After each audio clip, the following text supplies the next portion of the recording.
chers camarades. Bon, il faut bien le reconnaître, on traverse une crise politique qui n'a pas d'équivalent depuis la fin de la 4e République.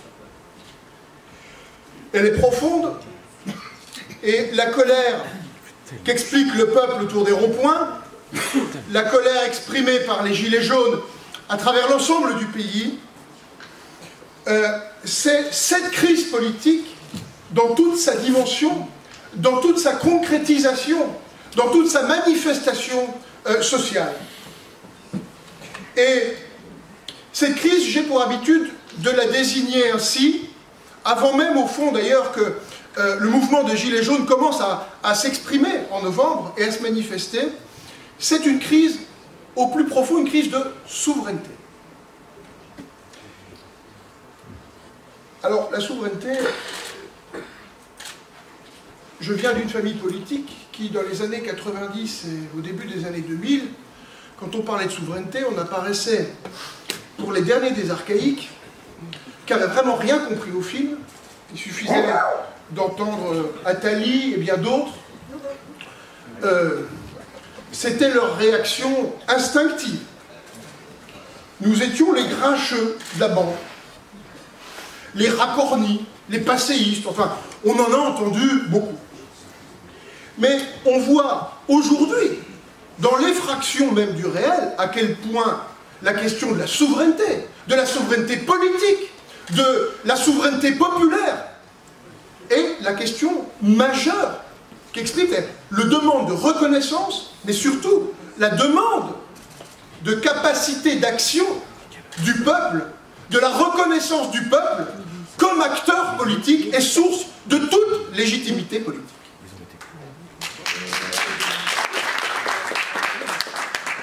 Et cette crise de souveraineté combine deux aspects qu'il faut bien comprendre. La première, c'est la crise de représentativité.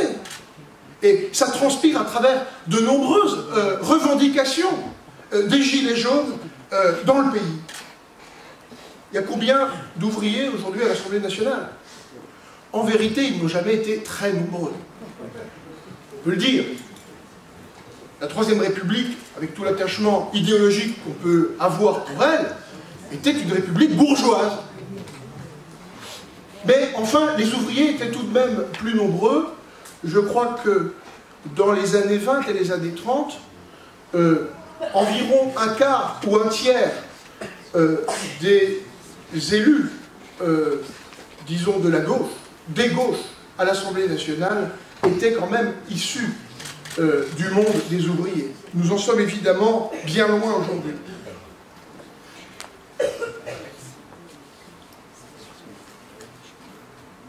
Combien de parlementaires ont-ils été concernés un jour dans leur vie par des phénomènes de discrimination à l'embauche? C'est cela que dit au fond le sentiment que la représentation nationale ne ressemble plus, en tout cas plus suffisamment, au peuple, et c'est une question naturellement essentielle, la crise de la représentativité. Le deuxième élément, qui à mon sens est encore plus important, c'est la crise de la puissance d'agir du politique. C'est aussi un élément de la souveraineté. Face à la finance globalisée, face aux lobbies, face à certains tribunaux internationaux, on a des exemples très frappants dans l'actualité, des juridictions internationales, et ce que j'appelle aussi des tribunaux d'opportunité. On le voit avec le phénomène d'extraterritorialisation du droit américain, lequel département de justice américain est devenu aujourd'hui le bras armé de l'offensive économique des États-Unis, de l'empire américain sur la planète. La crise que nous avons connue, le rachat d'Alstom par General Electric, dans les conditions dans lesquelles les choses se sont déroulées, ils ont tout de même été, je parle là, du département de la justice américaine, jusqu'à emprisonner, jusqu'à embastiller des responsables, des cadres dirigeants d'une entreprise, d'une industrie française, lesquels ont été libérés, dussé-je d'abord le préciser, qu'à partir du moment où l'acte commercial de rachat d'Alstom par General Electric avait été entériné. Mais quand allons-nous dénoncer le scandale, prendre la mesure du scandale que cela représente?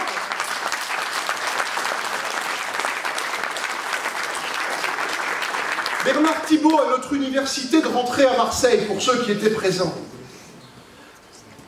Autre juridiction internationale. Bernard Thibault nous a révélé que la Cour de justice de l'Union européenne, lorsqu'il y a eu un mouvement de grève dans une entreprise en Suède, les chefs d'entreprise de cette usine ont engagé une procédure contre le mouvement syndical devant les juridictions suédoises. Au titre, ce qu'on appelle une véritable innovation sociale, hein, au titre que le mouvement de grève pénalisait l'entreprise du point de vue de son chiffre d'affaires et la pénalisait dans la concurrence. Les tribunaux suédois ont débouté l'entreprise, les chefs d'entreprise, le patronat suédois. Mais qu'a fait la Cour de justice de l'Union européenne? Elle leur a donné raison contre les ouvriers.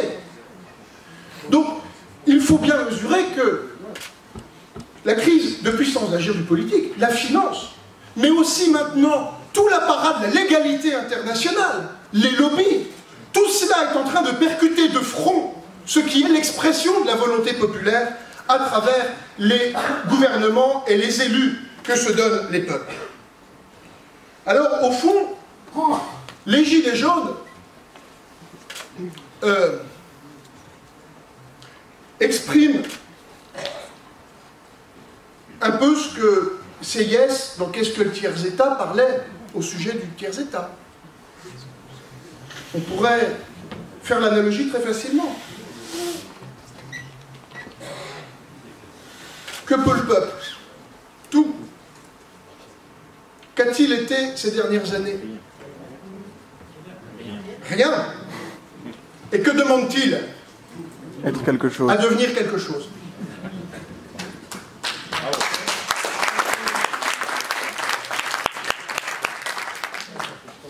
La crise des Gilets jaunes révèle au plus profond du pays un phénomène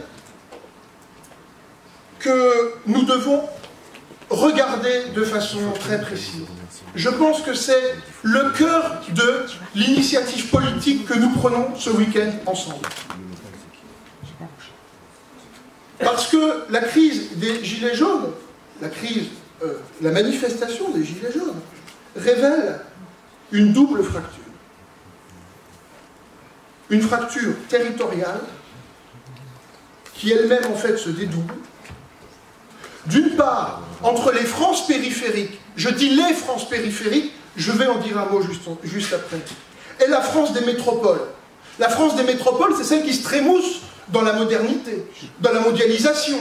Elle est lundi à Amsterdam, le mardi à Milan, elle revient le mercredi à Paris. Elle vit de l'économie de service. Elle concentre en général les pouvoirs, les institutions, les financements publics, les investissements privés, les services publics, les infrastructures, la médecine de qualité, les centres commerciaux. C'est la France open bar, quoi, en fait. Et puis il y a l'autre France. Celle qui se lève le matin ou qui n'a pas la chance de se lever le matin pour aller bosser. Donc il y a cette première fracture-là qui s'exprime. Il y a une deuxième fracture qui s'exprime entre les deux France périphériques. La périphérie immédiate des métropoles, les banlieues, celle qui est peuplée pour l'essentiel de gens qui sont souvent venus d'horizons lointains pour participer à la grande aventure industrielle du pays après-guerre. Et puis d'autre part, la France des ronds-points, celle de la périphérie éloignée des métropoles, celle qui se retrouve dans ce maillage territorial de petites et moyennes villes, qui ont organisé toute l'histoire du pays, qui ont organisé son développement, qui ont fourni, pour les guerres d'indépendance nationale, la plupart du temps, les citoyens, il suffit de regarder les monuments aux morts dans chaque village. Ils témoignent des sacrifices considérables que cette France rurale ont donnés pour l'indépendance nationale. Alors cette France-là, elle n'existe pour les libéraux, pour la France open bar dont je parlais, elle n'existe plus. Elle est rayée de la carte en fait, elle n'est même pas regardée. Donc ça c'est les fractures territoriales. Et il y a la fracture sociale, évidemment. Le système libéral, c'est un système de hiérarchisation sociale qui organise l'affrontement entre les couches populaires et les couches moyennes. Entre ceux qui vivent pour partie de la solidarité nationale, des minima sociaux, qui ont des petits salaires, des emplois à temps partiel, choisis ou subis, et puis ceux qui contribuent à la solidarité nationale, qui paient l'impôt. Entre ceux qui travaillent et ceux qui n'ont pas la chance de travailler. Mais en réalité, qu'est-ce qui se passe avec le mouvement des Gilets jaunes?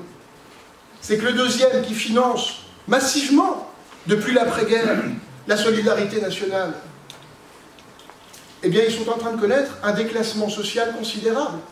Et eux-mêmes ne sont plus en situation de participer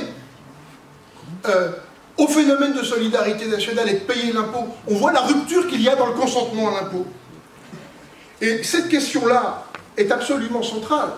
Parce que la crise des Gilets jaunes, on le verra, je pense, dans les années qui viennent, quelle qu'en soit la traduction politique, au fond, dans l'immédiat, mais à plus long terme, c'est la convergence d'intérêts, ou la prise de conscience d'une convergence d'intérêts entre les classes sociales les plus laborieuses, celles qui souffrent, et les classes moyennes qui sont en train de les rejoindre, et qui ont pris le toboggan.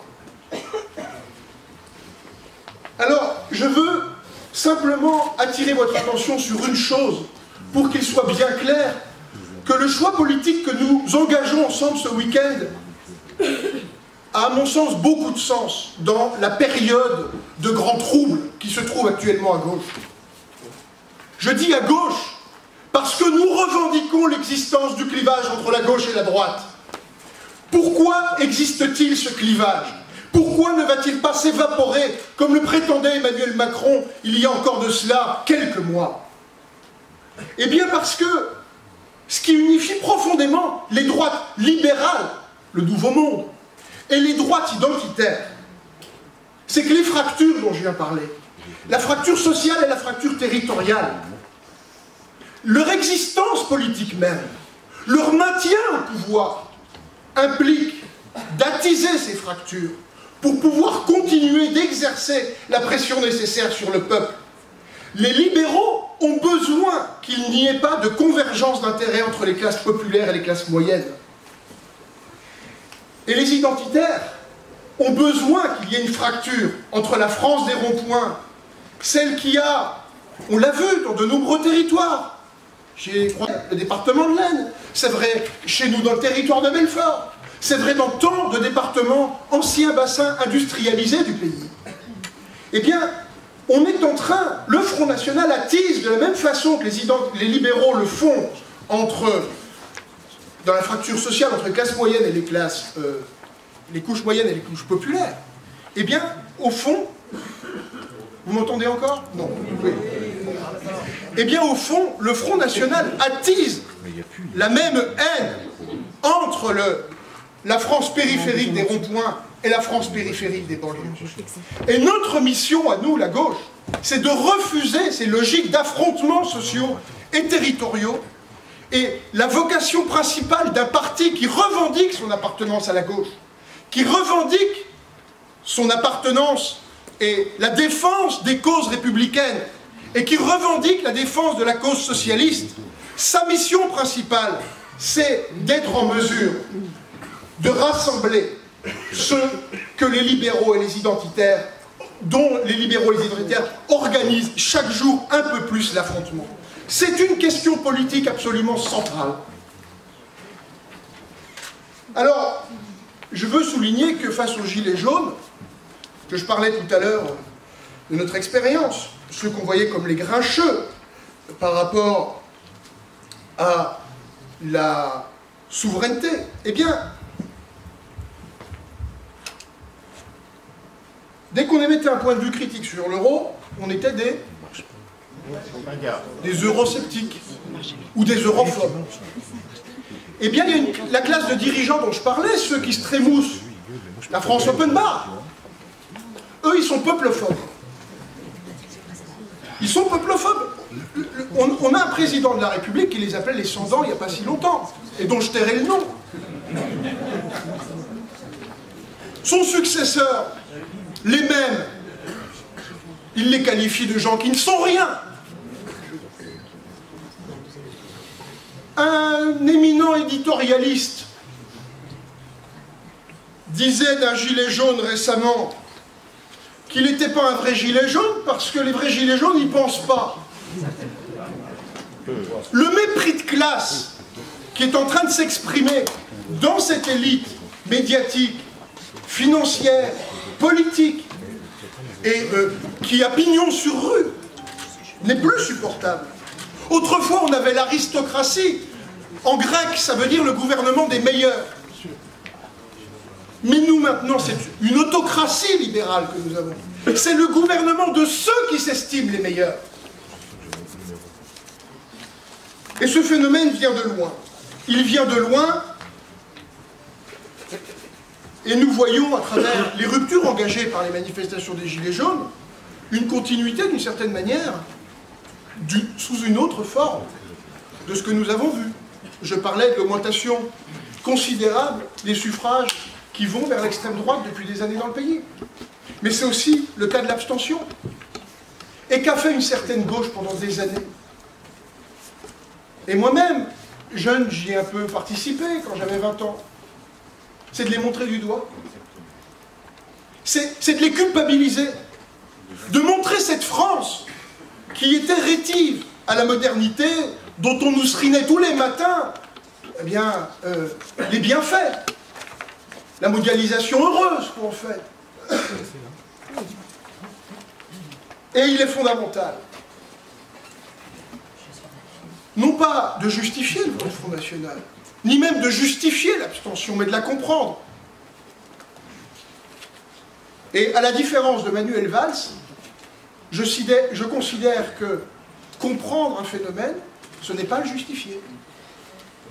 C'est un acte fondamental pour la gauche de raison, de comprendre ce qui se passe dans les profondeurs de notre pays. Et la grève des urnes, parce que c'est ça l'abstention, c'est un acte délibéré de nos concitoyens. Ne peut-on pas leur faire droit, leur reconnaître une chose, c'est qu'au fond, participer aux élections, lorsque les dirigeants trahissent la parole, le mandat que leur a confié le peuple, leur sentiment à eux, au peuple, aujourd'hui, que l'élection ne sert plus à rien, est-ce qu'on peut faire droit à cette réalité dès lors que leur parole est aussi souvent trahie? Alors l'enjeu n'est pas de s'y résigner. Il y a des campagnes de promotion pour les élections, quand il y a beaucoup d'abstention, c'est ne laissez pas les autres décider pour vous. Mais la question c'est quels autres? Je dis quels autres parce que les socialistes, j'en étais, enfin j'étais pas encarté au Parti Socialiste, mais j'étais déjà socialiste. En 1997, ceux qui ont voté pour le gouvernement de Lionel Jospin, avaient-ils voté pour la privatisation du Crédit Lyonnais, de GAN, de CNP, l'ouverture du capital d'Air France, de France Télécom, des Ramettes, d'Autoroute du Sud, de Thomson, de l'aérospatiale, de CIC? Il y en a encore, la liste est longue. 210 milliards de patrimoine public avaient alors été dilapidés en 5 ans. C'est un record sous la Ve République.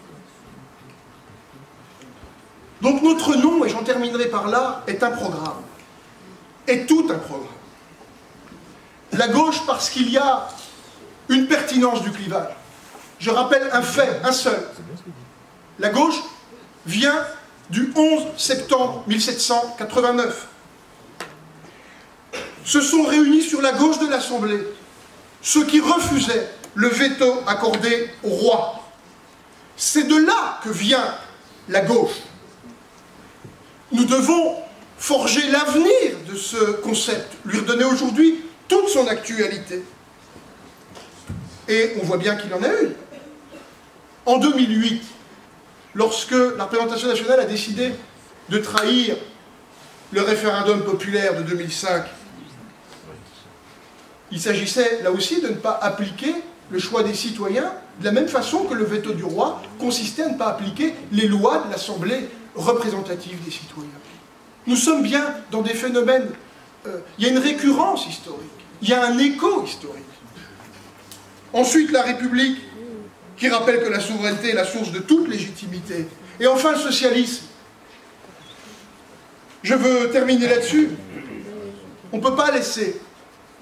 Je sais que ça a troublé une partie des militants, parfois même venant du Parti socialiste. J'ai en tête une dame dont j'ai oublié le prénom, mais je la vois en fond de salle, qui me disait hier, on a repris le mot socialiste dans le nom, est-ce vraiment une bonne idée? Ne te cache pas. Et n'ayant jamais été, moi, au Parti socialiste, j'ai défendu, avec d'autres, l'opportunité d'allier la question républicaine avec la question socialiste, parce qu'il me paraît essentiel de ne pas abandonner l'idéologie socialiste, qui a aujourd'hui 2 siècles, puisqu'elle est née en 1820, de ne pas abandonner l'idéologie socialiste à ceux qui l'ont si mal menée ces dernières années. Ne pas abandonner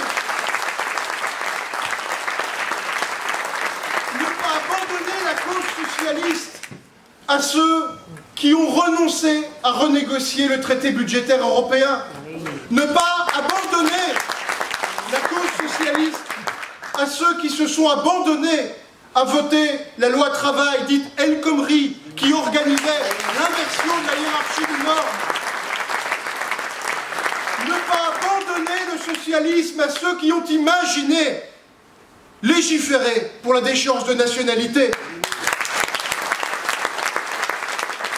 Alors oui, mes amis et mes camarades, nous procédons de la même famille.